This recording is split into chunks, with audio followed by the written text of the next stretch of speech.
What's up, everybody? I got my boy Steven Chexx with me right now. You know what I mean? I'm gonna let Chexx explain to you who he is. I go by the name of Steven Chexx, straight out of Toronto, Canada, and real life it. Yeah, That's it. Chexx is he's an artist. You know what I mean? I'm not gonna say a rapper. Chexx loves what he does, and I appreciate that. Yeah, you know what I mean? He loves what he does, and Chexx is somebody who wants to be big. He wants to be great. You know what I mean? And right now he's definitely coming back. Right now, for anybody who's listening, I'm pretty sure you've been wondering where Chexx has been. Chexx has been on his hiatus right now, and right now I think he's looking to finish the year strong, and he's just coming to knock 2016 down. So you know what I mean, we got Steven Chexx here, and we're gonna talk about what he's got going on and his future plans, and what else he wants to see going on forward. When did you start rapping, Shafat? It's exactly 10 years ago. I was 12, 13. I was about 13 years old.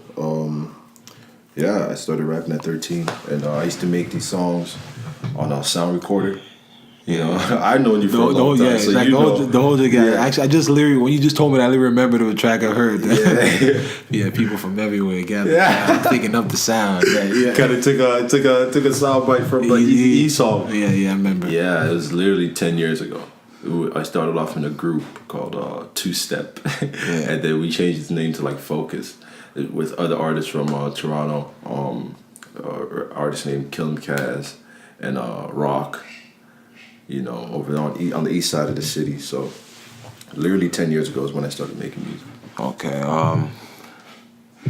So what was the last project you put out, and when did you? I think I seen it on Twitter exactly 3 years ago. Exactly 3 years ago. You put out 3 years ago. Successful Thoughts. Yep. What was the whole process behind that, and like the title? Honestly, that was just like, it was not too much thought put into that whole project. It was kind of just off of feel. Mm-hmm. You know, the first record I released off of that was a song called December 12th. Mm-hmm. I was fresh out of high school. I was just back in Toronto. Like, I kind of moved back to Toronto. I was kind of getting in the feel again of knowing the city, because the city had changed so much since I left. Meaning left, like I moved to the South. And I moved to Texas or whatever. That's what it was, Successful Thoughts. And I kind of seen the wave of Toronto building up around the time. Mm-hmm. You know, this is late 2011 to early 2012. So it's a pretty conceptual album. The interludes on there are like conversations between me and it's kind of what we're doing right now. Yeah. You know, if you remember, but it was a pretty easy project to make. I kind of just did it. Just off the feel, you know? It was just, when I listen to it now, I kind of cringe. Yeah. Because I was just rapping just to rap. Now, that was like your first official project to say, okay, because I had one prior to that. But I remember that one. That was when you were in Texas, right? Yeah. I was like 11th grade. Yeah, something like I that. remember you had a little freestyle. Yeah. That shit from Toronto. Yeah, so I just, but that Successful Thoughts one was kind of what got picked up. Like, you know, that let you feel like, exactly. All right, people see what someone gave me attention. You know what I'm saying? Yeah. Like, I'm not saying the attention was crazy or anything like that, but people were fuck what you're doing. Right, people were fuck what you're doing. Like, yeah. Successful Thoughts. Yeah. So when you put, you say like you cringe when you hear that now. Like, that's because basically how the growth in your music. Yes, I was the growth, and plus I was 19. Majority of the songs I wrote, I was 18. You know, I was still in high school when I wrote some of those songs. Mm-hmm. And it's just like, I didn't really go through life at the time. You know what I'm saying? So I'm just really rapping about, I wouldn't say nonsense, because I was still pretty aware at that age of what's going on. What's going on. But the flow gotten so much better. Mm-hmm. The subject matter got better. You know, concepts, everything.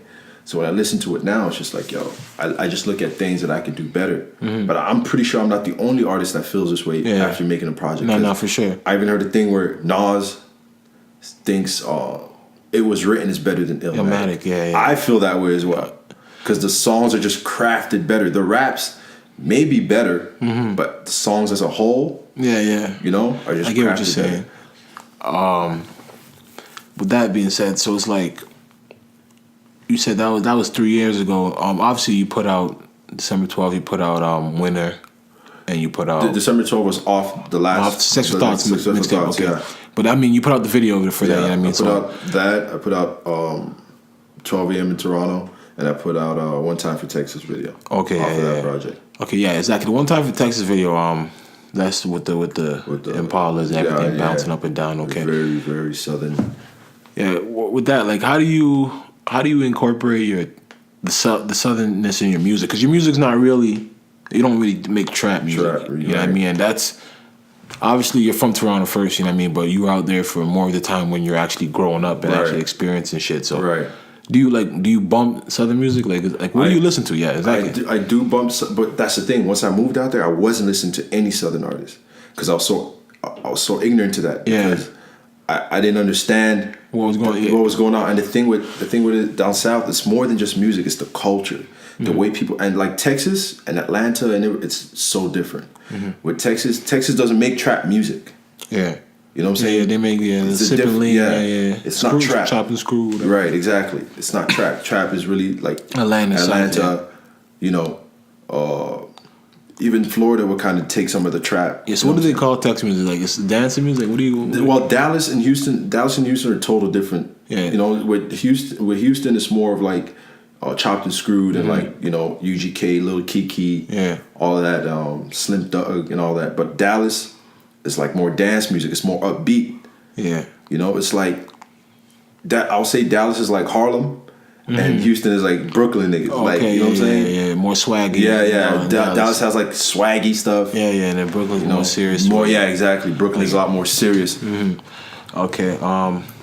So with that being said, exactly. So like, is there any time you hear a beat because you've been in the South that like certain beats you like, fuck, I just want to go on this? Cause you might have that in you, like you might, you know what I mean? You might hear something and you're like, or do you feel that's conforming to something that you're not trying to do, or is it like, would you hear a beat that's hot? It's a hot beat that you definitely feel like it's like Dallas, and I mean, beat, or it's a beat where it's just out of the norm for you. You know what I mean? Like, I'm working on like a newer, like Unemployment Chexx is not out yet, but we'll get onto that after. But I'm working on a newer project, and like the beats on there are very southern influence, just because it's just how I feel at the moment.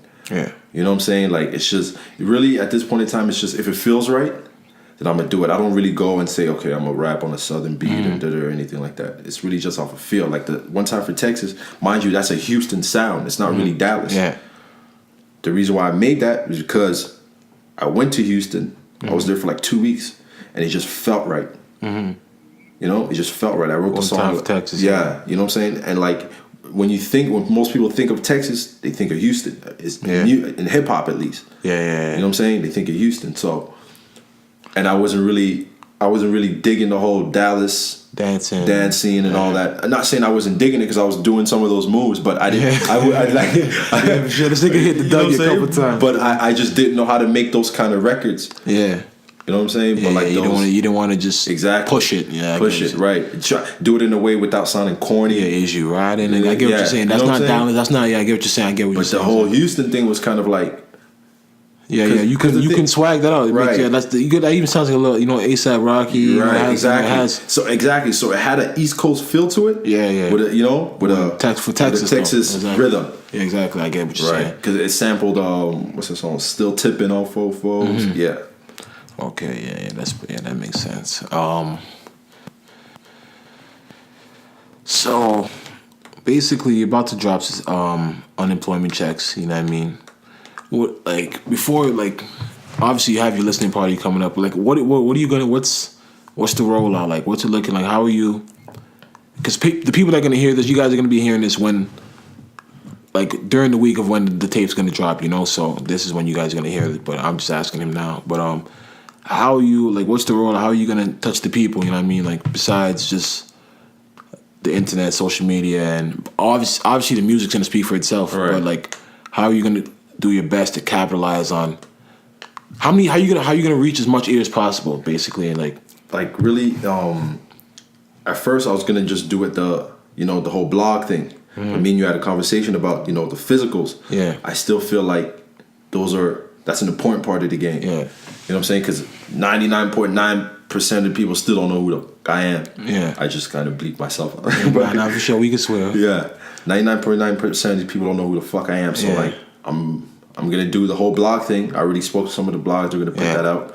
A couple of blogs act like fuckboys, but that's a whole nother story. Yeah. I'm gonna do the physicals and really just hand them out because I still feel like that part of the game is still very important because there's nothing better than shaking somebody's hand and be like, look, getting to know you, exactly. Here you go, buy this. If you don't want to buy it, cool. Let me rap for you. Yeah. And that's it. Because that's kind of what I did with the Successful Thoughts thing. Mm-hmm. I sold was 1,000 copies. Yeah. It wasn't consistently, but I sold them. Yeah, exactly. And that's the ears. You know what I mean? And over time, people would play the music and it'll grow on. And I've heard 2 tracks from the Unemployment Chexx. You know what I mean? I can definitely say there's a growth in your music for sure, for sure. You know what I mean? So that's why I'm trying to stress the fact why I feel you should make sure you get it to as much people as possible because this is a better project. So it's like, and you've taken so much time. I've seen you because I know you personally. I've seen the shit you've actually gone through. So it's like people are going through those same shit too. Right now. You know what I mean? So I feel like you gotta really make sure you get it to the people. You know what I mean? And obviously, everybody who's listening, once you hear the music, make sure you spread it and you tell everybody. You know what I mean? Because it's all about communication. Let everybody know what's going on and pass it on to the next person. But yeah, I definitely feel it's a good look for you to get out there because you're, you know what I mean, like we always say, you're actually a product of Toronto, you know what I mean? Right. People are gonna recognize you know what I mean? People, they've seen you before. You played ball, you've been at high schools, you've been, you know what I mean? So it's like you have more way of, a lot of people don't really know people, they can just see them on YouTube and they're not trying to touch nobody, but you actually have the advantage of like, oh fuck, that nigga I've seen this nigga many times. It's not like I'm coming out of nowhere. Yeah, exactly. A lot of these cats today are coming out of nowhere. Yeah, exactly. The thing with me is like people know, if they don't know me, they know who my brother is. Yeah, you know what I mean? I'm saying if they know my brother, they know of me. Yeah. Shout out to my brother Froggy, by the way. Yeah. Shout out to Frog. It's kind of a sense where it's like, people are very aware of who I am. When I go out to the clubs or whatever, I don't really do the club thing, but when I do go out, people, are well aware of who I am. Yeah, exactly. It's not like I'm coming out of nowhere. Mm-hmm. So. Okay, and so going into this project, Unemployment Chexx, like, what do you feel when people listen to it? How do you think they're gonna feel? Like, how do you think they're gonna look at you as a new artist? Like, how do you think their reception to you is like? Are they gonna give? Do you think people are gonna know you more off of this mixtape?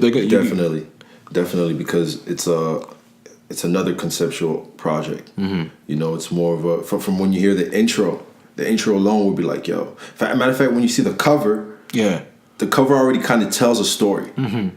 Depending on how you look at it, if you just look at, you saw the cover, you know what I'm saying. I definitely think people would know me more because every song is a concept of my life on the record, from track number 1 all the way to, there's a song on there called Know the Shit. It's a pretty turned up song, but like it's actually, I'm rapping about, it may not sound like much, but it's actually something that I felt at the time. Yeah. You know what I'm saying? So from track number 1 and track number 14, everything is just my life. Yeah. In the past, I would say from 2011 to now.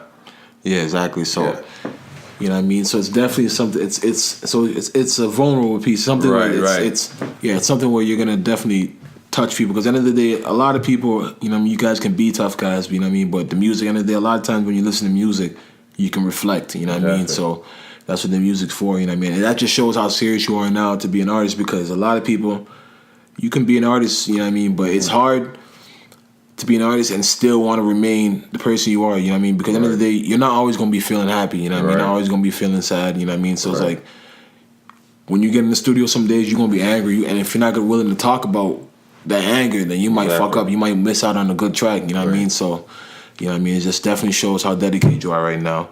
So yeah, man. Fuck. So the listening party? When is that? When can people? That's November 12th. I'm not sure when this is going to be uploaded. Yeah. But it's November 12th. at a store called Blackout. They were generous enough to just let me, hold it down for the listening session. It's not going to be nothing too crazy, but I want people to come in there, get a vibe off of it. From 8 to 10 p.m. And there will be an after party at Wildflower, called Wildflower. That's really popping on Thursdays now. But when people come there, and the thing with this project is, it's one of those projects where you sit down and listen to it. But I want people to come to kind of see, like, yo, that I do have something going on. Like, exactly. You know what I'm saying? I want the city to understand. You have you may not know about it, but there are people that do know about it. You know what I mean? Exactly. I want to speak about the Toronto. What do you feel about the Toronto music scene? Actually, like, how do you feel? Like, obviously, you're a rapper. You know what I mean, and you have your own intentions, you have your own agenda, but like the city as a whole, how do you feel like compared to like the last when you actually started rapping? You feel more like you definitely feel like it's like you have way more chance to be heard now than for sure than then, right? But the thing about it is, I knew this would happen because from 2000, when did I leave? 2007. I left Toronto in 2007. So, but I knew this would already happen because I was already aware of Drake. Yeah. He didn't even drop Comeback Season yet. But I knew that was the artist that was going to kind of shift it. Yeah. Because he wasn't really...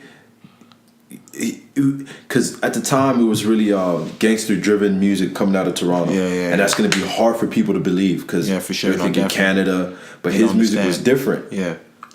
And he was coming off the TV show. So everything that's happening now, because a matter of fact, when I moved to the States, I was telling them, look, there's going to be a rap, and this is just me talking about how I feel. And I was telling them, I was like, look, there's going to be a rapper from Toronto. His name is Drake, and I think he's going to be better than Lil Wayne. And this is around Carter 3 time.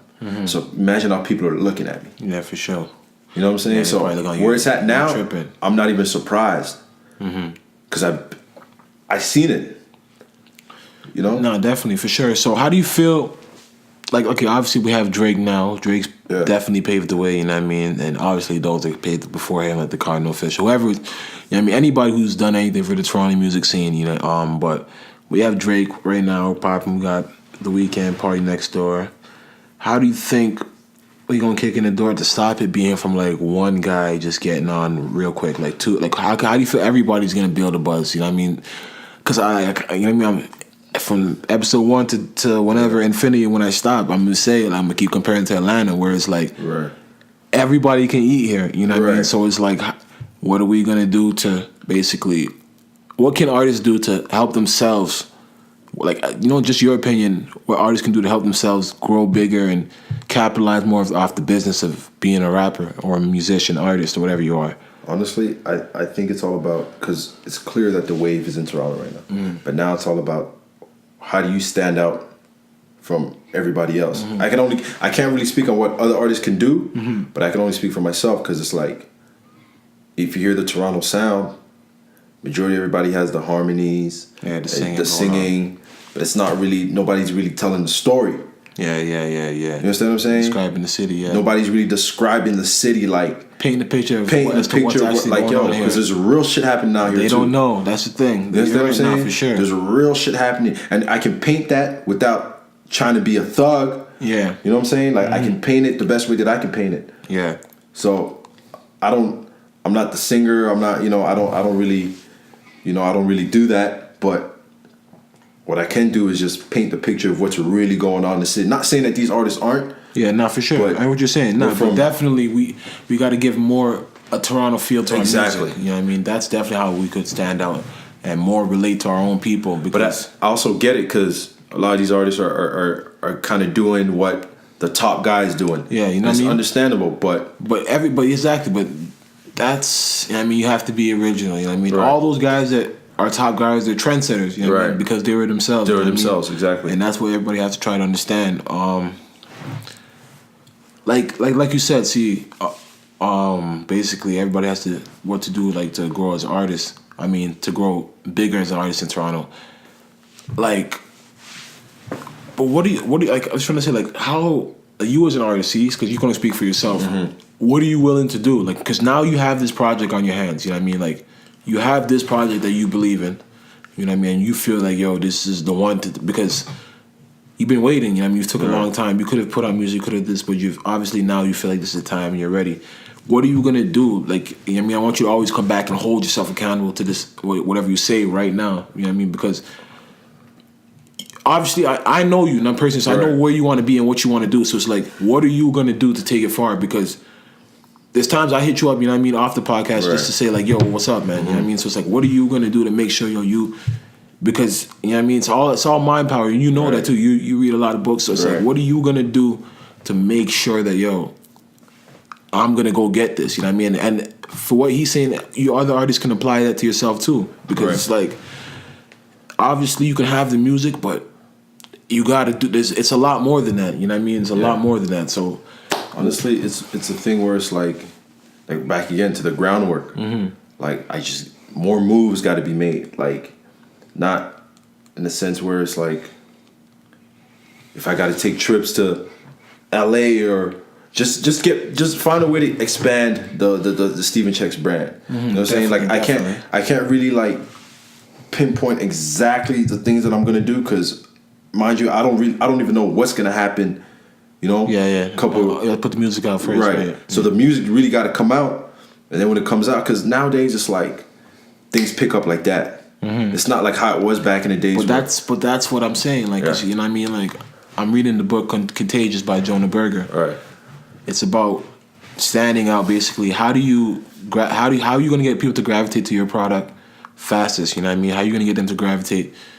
What are you gonna do? Because everybody else is doing it. You know what I mean? It's like, how are you gonna stand out? How are you gonna? That's the answer I can only give you through the music. That's what I'm trying to say. But that's what I'm trying to say. You have the music, and it's like, but how are you going to get them to hear it? That's the thing, because it's like, you can have that, but it's like, they can be everybody. You can go out downtown, you can go on the internet, and you're gonna be filled with pages of music. You know what I mean? It's like, but you have to make sure that you got to be creative. You know, people can't. I feel I'm not a rapper, I'm not an artist. You know what I mean? But like, you have to go above and beyond. You know what I mean? Of course, I feel like you gotta really just. I gotta be willing to do things other artists aren't willing to do. You know what I'm saying? And that's exactly what I'm trying to get to, because it's like, you got to really put that pressure on yourself, because look, it's really about how bad you want it. You know what I mean? Like, you can always, I can always go back to, like, there's so many stories you'll hear. You know what I mean? Like J. Cole, like, waiting in the rain just to get Hove's beat CD, and Hove say, nah, I don't want that. For an example, I took the bus